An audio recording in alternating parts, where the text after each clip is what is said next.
Semua penumpang menatap awak kabin yang berjalan terburu-buru. Dia mengabaikan semua permintaan dan langsung masuk ke kokpit. Mereka cuma bisa saling menatap sambil kebingungan. Jangan-jangan pesawatnya bermasalah. Di antara para penumpang yang cemas itu, ada pria yang duduk tenang menunggu rencananya berjalan mulus. Gak ada yang tahu pasti bahaya apa yang sedang mengintai. Saat itu perayaan Thanksgiving, para penumpang naik pesawat dari Portland, Oregon ke Seattle, Washington untuk ngerayain Thanksgiving. Kondisi di bandara normal-normal aja, tapi tiba-tiba DB Cooper menyelinap. Gak ada yang curiga dengan pria misterius ini. DB Cooper sendiri bukan nama aslinya. Bahkan sampai sekarang gak ada yang tahu pasti identitasnya. Kita cuma tahu dia membeli tiket atas nama Dan Cooper. Tapi sejak media meliput berita tentang pria ini, dia dijuluki sebagai DB Cooper. Menurut para saksi, dia dideskripsikan sebagai pria paruh-baya berumur 40-an tahun. Saat itu dia memakai jas warna gelap dengan mantel hitam dipadukan dengan kemeja putih dan dasi hitam tipis. Penerbangan tersebut berlangsung cukup singkat, sekitar 37 menit, jadi nggak ada yang menduga akan terjadi hal-hal buruk. Cooper naik pesawat Boeing 727 dengan membawa koper hitam dan bungkus kertas coklat. Saat itu belum ada pemeriksaan identitas maupun scanning koper sebagai langkah keselamatan, jadi penumpang tinggal masuk dan duduk di pesawat. Cooper sengaja duduk di barisan belakang dan pesan minuman saat pesawatnya mau lepas landas. Sesaat kemudian, pilot ngasih pengumuman pesawat sudah siap terbang.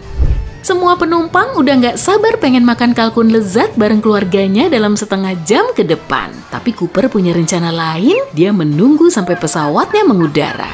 Setelah para penumpang mulai sibuk dengan urusannya masing-masing, dia memegang catatan dan menunggu awak kabin berjalan di dekatnya. Dengan begini dia bisa ngasihin catatan itu, apalagi kursi awak kabin cuma ada di belakangnya. Awalnya, awak kabin gak begitu ambil pusing. Dia kira pria paruhbaya itu cuma ngasih nomor teleponnya.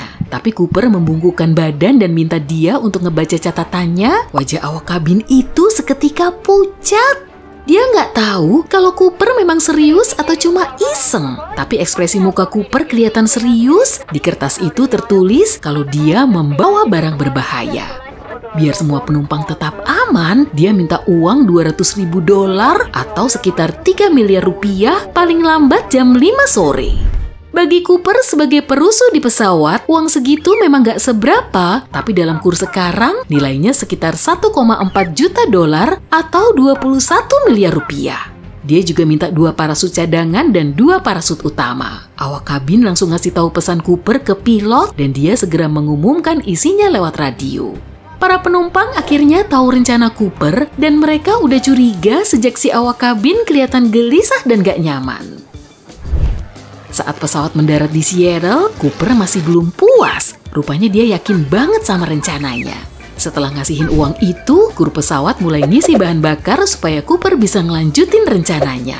Mereka juga memberikan parasut yang Cooper minta. Saking cermatnya, dia nggak ngebolehin siapapun turun dari pesawat sebelum dia ngedapetin uang itu. Dia meminta 4 parasut yang dibawa FBI dari sekolah terjun payung. Begitu menerima parasutnya, dia langsung ngebebasin para penumpang. Di atas pesawat tinggal ada 3 kru kokpit dan 3 awak kabin.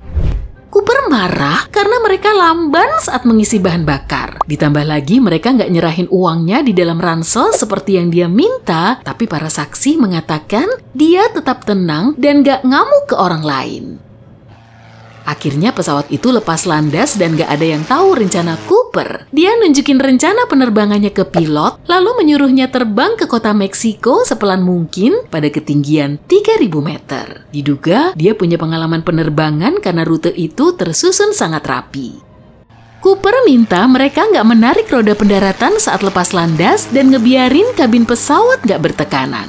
Rencananya mulai dijalankan, tapi ada satu kendala. Cooper dikasih tahu pesawat itu cuma bisa terbang sejauh 1.600 km dengan bahan bakar yang tersisa. Jadi dia nggak akan sampai ke Meksiko. Tapi kemudian Cooper minta mereka untuk ngisi bahan bakar lagi. Mereka pun berencana mendarat di Bandara Internasional Reno Tahoe, Nevada. Tapi bisa-bisa Cooper malah nggak bisa kabur dengan uang itu. Jadi dia minta semua kru untuk nunggu di dekat kokpit dan dia duduk sendirian di kursi penumpang. Sekitar 4 atau 5 menit setelah pesawat lepas landas dari Seattle, lampu peringatan mulai berkedip, yang artinya tekanan kabin mengalami perubahan.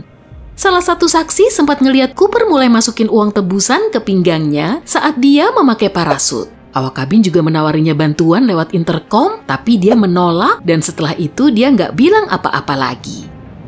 Saat tangga diturunkan dari ekor pesawat, bagian belakangnya langsung miring ke atas, tapi pilot berpengalaman bisa menjaga pesawat tetap seimbang. Dia langsung ngasih tahu Cooper kalau mereka akan mendarat dan memintanya menutup tangga buritan. Tapi nggak ada jawaban dan nggak ada kru yang ngecek keberadaan Cooper di belakang pesawat. Pesawat itu mendarat dengan bagian belakangnya dalam kondisi terbuka. FBI langsung datang ke TKP untuk menyisir area dan nyari keberadaan Cooper. Tapi setelah 30 menit, Cooper nggak ditemukan. Mereka yakin Cooper lompat dari pesawat dengan uang yang diikatkan ke pinggang menggunakan parasut di malam hari. Sejak saat itu, nggak ada yang melihat Cooper lagi. Nggak ada yang bisa mastiin kalau dia berhasil ke Meksiko dan nggak ada bukti yang nunjukin kalau dia selamat. Sebagian uang yang nomor serinya cocok dengan uang tebusan Cooper ditemukan di Washington, tapi cuma itu aja. Mungkin Cooper pernah balik ke Washington, atau bisa jadi uang itu sudah ditemukan di suatu tempat dan dihabisin oleh penemunya.